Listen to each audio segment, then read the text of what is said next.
On July 20th, 1969, at 9:56 p.m. Central Daylight Time, Neil Armstrong accomplished the greatest feat that has ever been achieved by humanity. That's one small step for man, one giant leap for mankind. Humans had walked on the moon.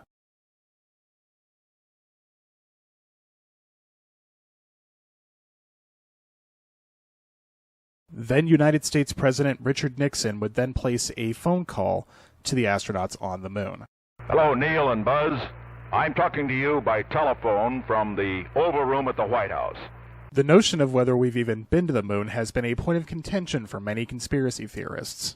Many of them point to the aforementioned phone call as the reason for their doubt. Alright, screw it. Dropping the script and the formalities, that was getting awkward. So, this is me. I work for a radio station called News Talk 780 KOH in Reno, Nevada.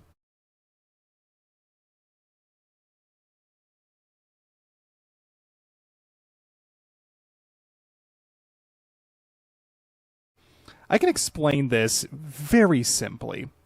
Have you ever called into a radio station before? How does your phone call get out over the airwaves? Are you directly calling every single person in the entire vicinity of wherever your radio station is? No, you're not. You're calling the radio station, and then the radio station is broadcasting your phone call on the airwaves out to the general public.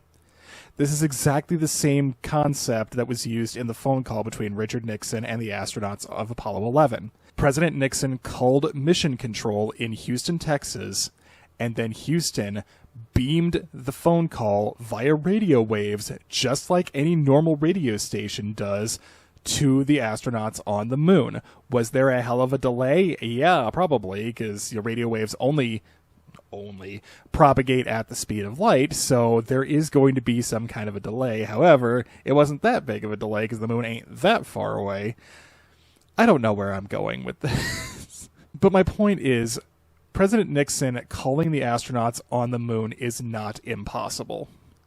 Like I said, it works the exact same way as it would at any given radio station. President calls into the station, in this case Mission Control in Houston. Houston beams the call out. It just so happens that the astronauts on the moon were also patched in and could talk back to Houston, which could then relay it to the president. So there was technically two-way communication there. I don't know why I'm doing this with my face.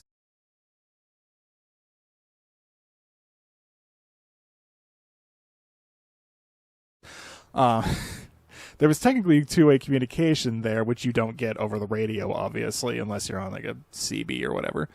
But that's how the phone call from President Nixon to Neil Armstrong and Buzz Aldrin worked is, again, President Nixon called Houston, Houston beamed it to the astronauts. It's not a hard concept. People do this literally every single day.